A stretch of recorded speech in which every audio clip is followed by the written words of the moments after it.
નમસ્કાર મિત્રો, જય શ્રી કૃષ્ણ. સ્વાગત છે ફરી એક વખત આપનું આપણે યુટ્યુબ ચેનલ શ્રદ્ધા વાણીમાં. મિત્રો, આજના આ વિડીયોમાં આપણે 6 માર્ચ 2026ને શુક્રવારે આવતી ફાગણ મહિનાની સંકટ ચતુર્થી વ્રતની કથા સાંભળીશું. અતઃ ફાગણવદી સંકષ્ટી ચતુર્થી વ્રત કથા. પ્રાચીન કાળમાં યુનાશ્વ નામનો રાજા હતો. તે ધર્માત્મા, ઉદારદાતા, દેવતાઓ અને બ્રાહ્મણોનો પૂજક હતો. આ રાજાના શાસનમાં વિષ્ણુ શર્મા નામનો એક તપસ્વી બ્રાહ્મણ રહેતો હતો. તે વેદવેતા અને ધર્મશાસ્ત્રજ્ઞ હતો. તેને 7 પુત્રો થયા. તે બધા ધન ધાન્યથી સમૃદ્ધ હતા, પરંતુ પરસ્પરના કલેશને કારણે બધા અલગ અલગ રહેતા હતા. વિષ્ણુ શર્મા પ્રત્યેક પુત્રને ત્યાં ક્રમશઃ એક દિવસ જમતો હતો. તે વૃદ્ધ અને કમજોર હતો. આથી કરીને બધાની વહુઓ તેને અનાદર કરતી હતી અને વહુઓના તિરસ્કારના કારણે તે ઘણી વેળા રોઈ પડતો. એક દિવસ વિષ્ણુ શર્મા ગણેશ સંકટ ચતુર્થીનું વ્રત રાખીને સૌથી મોટી વહુને ઘેરે ગયો અને કહ્યું કે વહુ, આજે મેં ગણેશ સંકટ ચતુર્થીનું વ્રત કરેલ છે. તમે ગણેશ પૂજનની સામગ્રી આપો, જેથી ગણેશ પ્રસન્ન થઈને તમને ધન અને સંપત્તિ દેશે. પોતાના સસરાની વાત સાંભળીને મોટી વહુ કઠોર શબ્દમાં બોલી કે સસરાજી, મને ઘરના કામોથી ફુરસદ મળતી નથી. ત્યાં આ બધું હું ક્યાં કરવા બેસું? તમે વારંવાર આવું કંઈક ને કંઈક ગતકડું કર્યા કરો છો અને આજે ગણેશ વ્રત લઈને આવ્યા છો. હું આ વ્રત વિશે કશું જાણતી નથી, માટે મહેરબાની કરીને ચાલ્યા જાઓ. મોટી વહુને ત્યાંથી જાકારો મળ્યો. પછી વિષ્ણુ શર્મા વારાફરતી 5 પુત્રવધૂને ત્યાં ગયા અને બધાએ આ બાબતનો જાકારો આપ્યો. છેલ્લે વિષ્ણુ શર્મા સૌથી નાની પુત્રવધૂને ત્યાં ગયા. આ પુત્રવધુ નિર્ધન હતી. માંડ તે પોતાનું ઘર ચલાવતી હતી અને વિષ્ણુ શર્મા ગણેશ સંકટ ચતુર્થીની વાત કરતા ખચકાતો હતો. છતાં તેણે પુત્રવધુને ગણેશ સંકટ ચતુર્થીની વાત કરી. નાની વહુએ કહ્યું, તમારે ગણેશ સંકટ ચતુર્થીનું વ્રત કરો. હું પણ સંકટનાશક ગણેશ ચતુર્થીનું વ્રત કરીશ.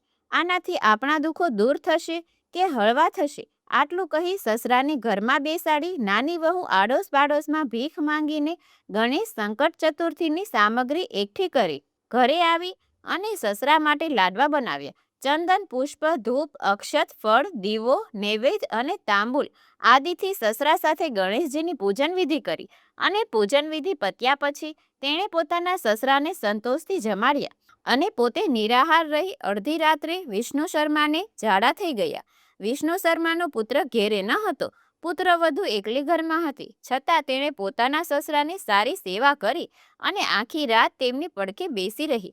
આ રીતે તેને અને તેના સસરાને જાગરણ થઈ જવા પામ્યું. સવાર પડતા વહુ ઘરમાં જોવે તો હીરા, માણેક, મોતી જ્યાં વેરાયેલા પડ્યા છે.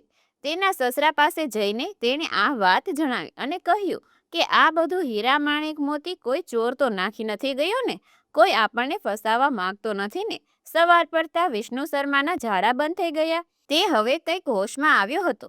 તેણે પોતાની પુત્રવધુની વાત સાંભળી જણાવ્યું કે વહુ, આ બધો પ્રતાપ સંકટનાશક ગણેશ ચતુર્થીનો છે. તારી ભક્તિથી ગણેશજી પ્રસન્ન થયા છે અને તેમણે તારું દારિદ્ર્ય દૂર થાય તે હેતુથી આ બધું કર્યું છે. હવે નાની વહુની પાસે પૈસે ટકે સુખી થઈ. આ જોઈ બીજા 6 ભાઈઓને તેમની પત્નીઓ ભેગી મળીને નક્કી કર્યું કે આ બધું આપણા પિતાએ સંઘરી રાખેલ દ્રવ્ય નાની વહુને આપ્યું છે અને આ બાબતની વિષ્ણુ શર્માને જાણ થતાં તેણે 7 પુત્રોને પુત્રવધુને એકઠા કરીને જણાવ્યું કે મેં તમારા દરેકને ઘેરે આવી સંકટનાશક ગણેશ ચતુર્થીનું વ્રત અને અનુષ્ઠાન કરવા જણાવ્યું હતું, પણ તમે દરેકે તે બાબતમાં નારાજગી બતાવી હતી. જ્યારે નાની વહુએ પોતે વ્રત કરી બધી સામગ્રી ભીખ માંગીને લાવી વ્રતનું ઉજવણું કર્યું હતું. આથી ગણેશજીની કૃપાથી આ બધું તે પ્રાપ્ત થઈ શક્યું છે. ત્યાર પછી વિષ્ણુ શર્માના 6 પુત્રો અને પુત્રવધુએ 12 માસની ગણેશ સંકટ ચતુર્થીના વ્રત કર્યા અને તેઓ પણ ધન ધાન્યથી સમૃદ્ધ થયા.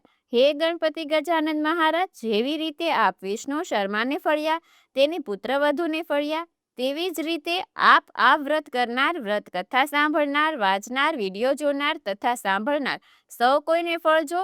એવી જ આપના ચરણોમાં અમે પ્રાર્થના કરીએ છીએ.